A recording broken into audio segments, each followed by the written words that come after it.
Hello and welcome to UnHerd. I'm Freddie Sayers. This week, NATO is gathering in Vilnius in Lithuania to accept Sweden as a member and discuss Ukraine joining the alliance. The US, meanwhile, is sending cluster bombs to Ukraine. Everywhere you look, it seems, there is talk of war. Very few people seem to be talking about peace. Even left-wing media outlets that for decades have taken an anti-war line seem to be beating the drum for more weapons. So what is going on? Has peace become somehow a naive objective, irrelevant to these more hard-edged times? Well, Professor Ashok Swain is one of the world's leading advocates for peace. He's a celebrated writer and academic. Of Indian origin, he is now a Swedish citizen and professor of peace and conflict research at Uppsala University in Sweden. He has a huge social media following with over 500,000 Twitter followers, and his current research focuses on emerging security challenges. Well, there are plenty of those. He joins us from Uppsala now. Welcome to UnHerd, Professor. Thank you. Thank you for having me. So I thought we'd start, since it's in the news, talking about Sweden and its accession to NATO.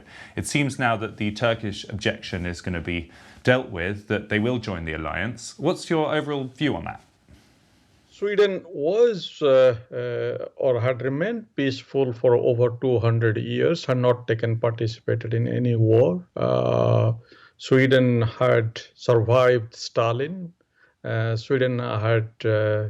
so this is a decision of Swedish government which was taken last year to join NATO, which of course there has been a number of debates in the country before, number of discussions going on, but it came abruptly just before election in Sweden. I think it's a matter which needs to be looked at, whether it really provides security to Sweden or not.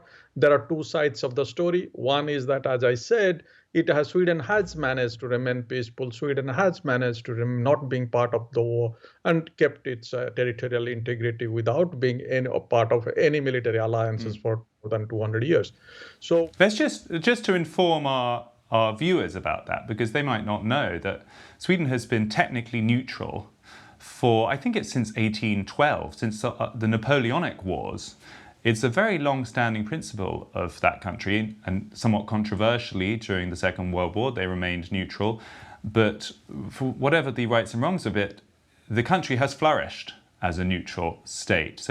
And the country has benefited tremendously by not being part of any military alliance or any war. But the question now in this new era, whether being part of the NATO will improve the security, internal security or not, that's something which is difficult to say, because there are two sides of the story, which I don't know the military side enough to make any judgment about that.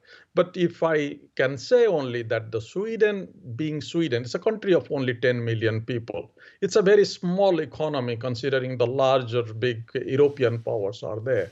But saying that, I think despite all this, despite the smallness, but its unique characteristics as a Sweden as a country, Sweden's neutrality, Sweden's independent voices in the world, which had kept Sweden in a very different league in the global power or global moral politics.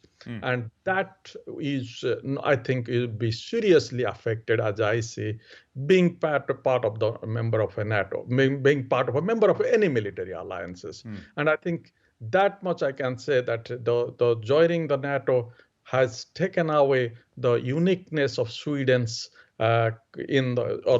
Sweden's position in the world, and being seen as, or at least its ambition of becoming a moral world power. So what's the debate been like within Sweden?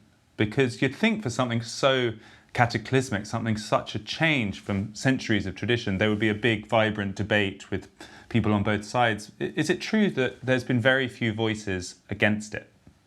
There hasn't been any debate, if I may say so, or if it has been, no one has particularly been part of it. So it was kind of when the decision was taken that Sweden will apply for the NATO, and particularly even after, I mean, the kind of ridiculous demands with the Turkish president has been put on in Sweden, and Sweden as a country of its respecting human rights, minority rights, giving protection to the people, those who are fighting for whatever the way their freedom in their countries. So those kind of things were actually never discussed in a manner which we all see that in different parts of the world, these kind of major decisions and major changing a position after 200 years, it needs discussions. It's when you're really applying for it. So are there any politicians or leading newspapers or anyone who is raising questions about the NATO membership? Not as far as I know. It's not that 99.9% of Swedish people want to join the NATO. There is a significant number, almost half of the country have the reservation, but the kind of the way the people, those who really dominate the public discourse, they are not part of it.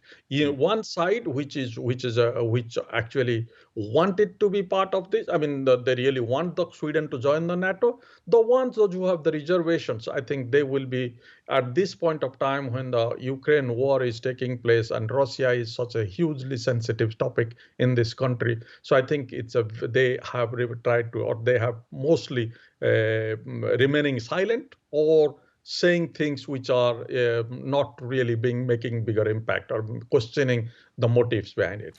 The dynamic you just described, where the kind of official public discussion is different from how ordinary people feel, that seems to be very common now, not just in Sweden, but in the UK and in the US. It's almost like something's changed in the past few years, that the official public conversation is more sanitized, it's more policed or something. Do you observe that something has changed in recent years? It's a global. It's of course it came from so Sweden is despite everything, despite thinking that it is but yes, it is. The Sweden has been part of this global pattern of this. There is a big disconnect between the power and the people in that sense, what people really want and what the power thinks, that particularly in the kind of dividing the people or dividing the world or fighting the war on those issues, the decisions are being taken at the top level and by few people, and the others, those who are questioning it, they will be easily branded as anti-country or going against the country, those kind of anti-national whatever way. Or pro-Russia, that's the other accusation that gets made a lot. And as I keep on saying, that probably if there would have been discussion in this country before Sweden joining or deciding to apply for the NATO, it would have been these things like how Sweden will be blackmailed by Turkey would have come out that time, that what should be done, how we can really prepare ourselves not to be blackmailed by Turkey, and also to sometimes by Hungary. So the question is that we try to also would have thought that, in one side we are looking for certain ways that how to prepare our security, protect it from the Putin, but that time we also need to go to Erdogan. I mean, in one sense, we have to compromise with Erdogan to get the security from Putin. So those kind of things, which I think needed some real discussions, would have been good. That and that is a country which is democratic, which opens up these kind of different views.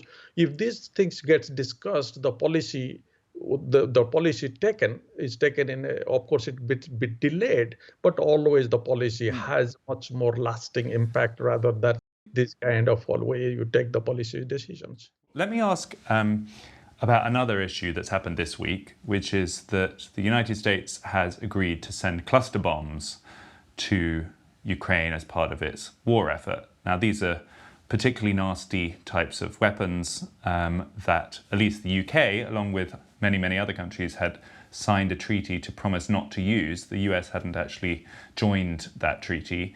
What's your view on that? I mean, it's sad, but it is not unexpected. if we look at the history of these cluster bombs, actually it started from the Second World War. The Germans first used it, kind of called the butterfly bomb or something. But the US has used it most. If you look at the Indochina War, particularly in Laos, the US has used, and still these weapons are affecting the life, killing people in Laos. In the Cold War time, during the Cold War time, at least we had a pretension that we have a democracy, capitalism on our side. The other side is a communist, where there are authoritarianism. But that is not there. That is not there means we in this part of the world, our democracy have been really going through a very serious crisis. And the kind of allies we are making, or the kind of people we are really trying to entertain or keeping to the West or the America is bringing to its side, they do have a very serious human rights and democratic destructions record in different. I can name several, but Please do. I mean, recently, like take for example, Biden inviting Modi for the Indian Prime Minister Modi for the state dinner, giving him the second time opportunity to talk to the two houses of their joint houses, Parliament or the Congress. And Biden knows very well whether 75 to more congressmen and women are opposed to, and the senators are opposed to, or they wanted him to discuss human rights, democracy issue with him, minority rights issue with him. Why you do those things? Why you give this kind of incentive to the people, those who are destroying the democracies in their countries? If we are fighting for the democracy, if we are fighting for the human rights, if we have a value fight, we must remain in that sense that we protect those values. Then it makes sense. Then it makes sense that we are going for this. I mean, I would just say more than just President Biden, the French president, Emmanuel Macron, has invited Modi to join him on Bastille Day, which is this coming Friday, to observe the military processions and be his guest of honor, essentially, during that festival. It's the same thing, I suppose. Same thing, but we need to know the reason why it's being done. It's being done to sell weapons. When Modi went to US, the two major deals, one, the Predator drone deal, which is quite a high-priced deal, which has been given. Another one is to buy a number of the engines for the fighter aircraft, which India is producing. And now, when in France, the idea is to buy some nuclear submarines or the submarines, as well as also the 25 or 26 of the fighter plane Rafale, again from the France. So these are being done to Modi for the arms deal. So this is the same discussions with this coming up. This is why the cluster bombs are being supplied.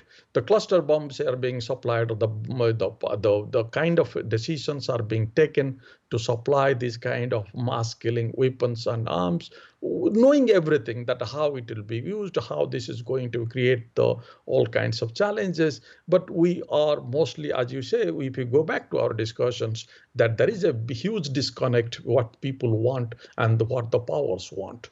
The people want, if you ask an Indian or ask people in Ukraine, take for example, we are talking about the cluster weapons in Ukraine. We want the people, we want to protect people in Ukraine, isn't it? Mm-hmm. But if you are using those cluster bombs in Ukraine, where 40 to 50% of cluster bombs are going to be, even if it achieves its a result of creating a kind of power balance vis-a-vis Russian fighters, but the 40 to 50% of these cluster bombs will remain in the Ukrainian land,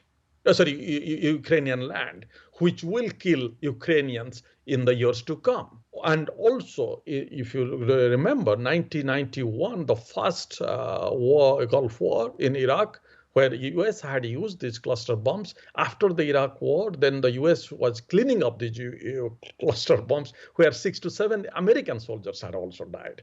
So So in one sense, I really don't see what is that? So on the cluster bombs question, you don't think it's necessarily in Ukraine's interests to use them? Absolutely not. Absolutely not Ukrainian people's interest. This is again comes back to the probably the Ukrainian ruler or Ukrainian government or Ukrainian regime wants it, but look at the long-term impact will be on the Ukrainian people themselves, because and look at how the cluster bombs kills. Cluster bombs kills mostly the civilians after the war is over. Most of them, 40 to 50% of them are children. Do you think anyone who wants really good about the Ukraine will want to put those kind of weapons in the Ukrainian land, which will kill the generations of Ukrainians for the time to come? Why you need that? So who does want it then, Professor? I mean, this is the question. Why are we taking these kinds of steps? Who does it benefit? Why is it happening if it's so intuitively not a good idea? Look at what is happening in Afghanistan.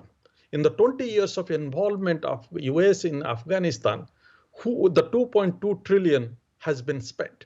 How much money has US has given to the Afghanistan as a development aid in that time? 38 billion.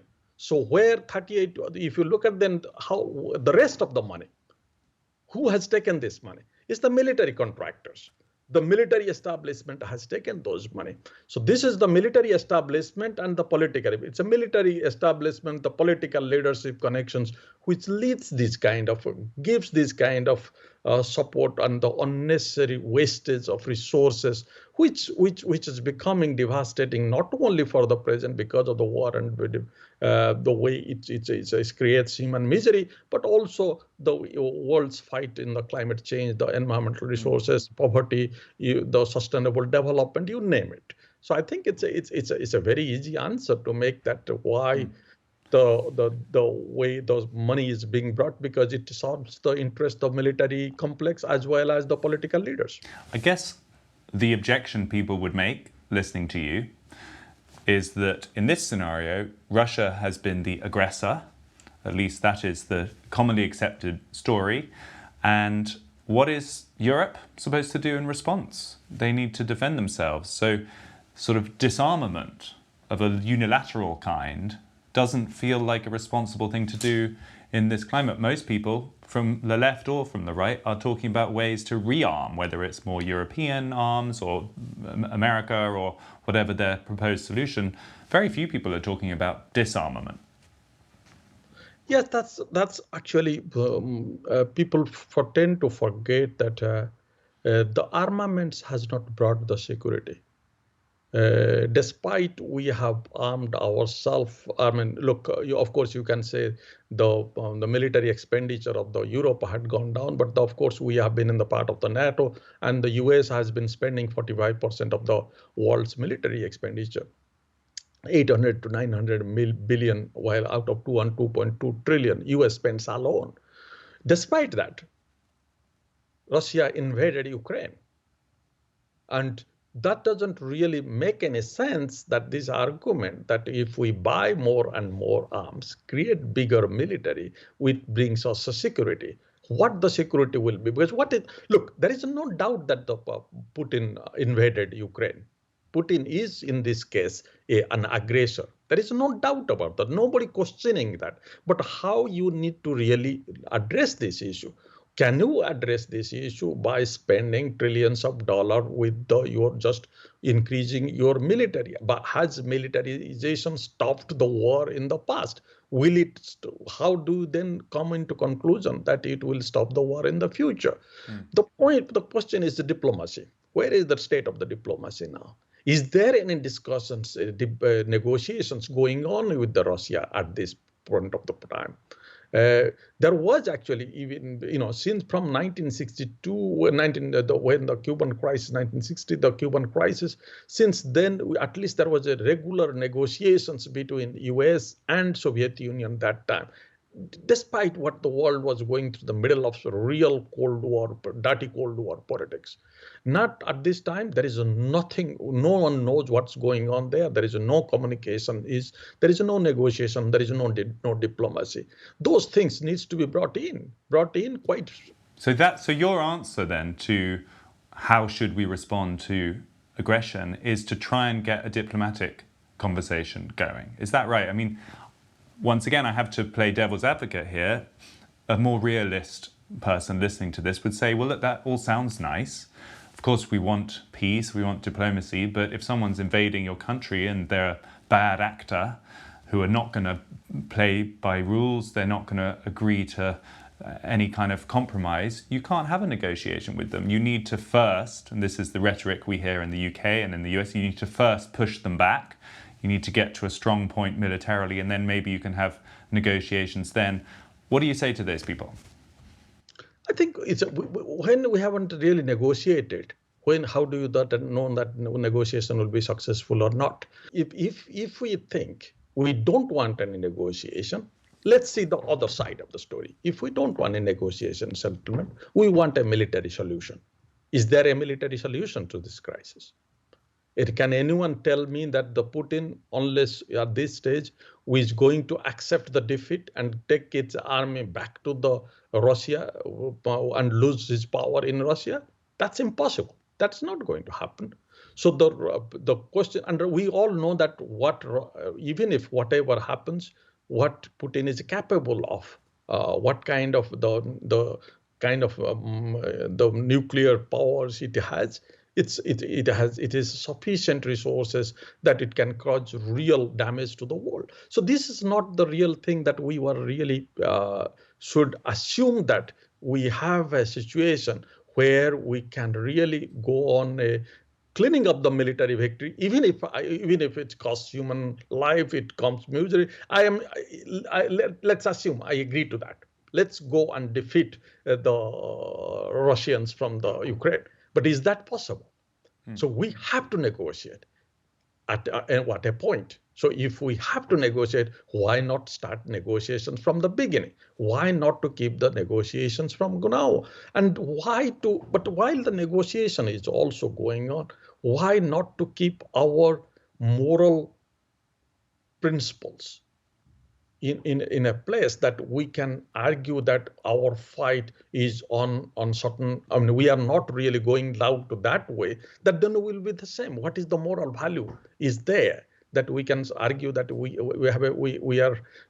do have a better argument in our. So that would include not sending cluster bombs, for example.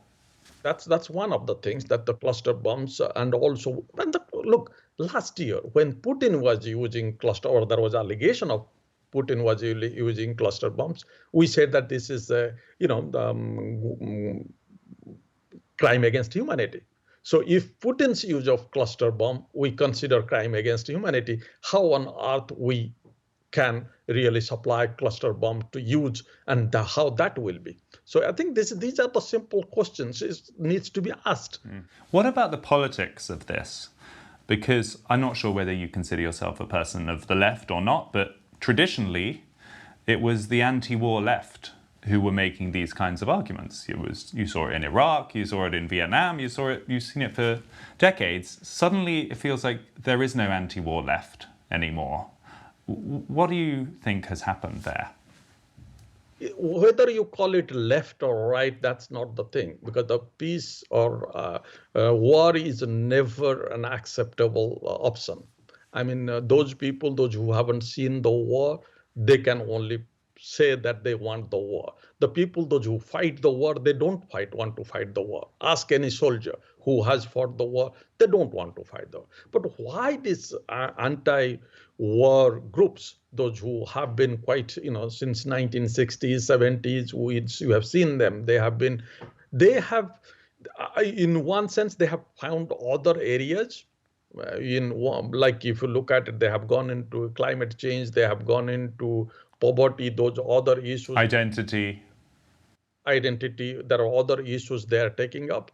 They usually don't see the link between all these things. So they have kind of find, because after the end of the Cold War or so at least in the last couple of decades, they have found their own way of looking at things, and at the same time, they don't want to be also now seen as an anti-state. Even look at, I mean, I recently, I'm writing a book on climate security, particularly the amount of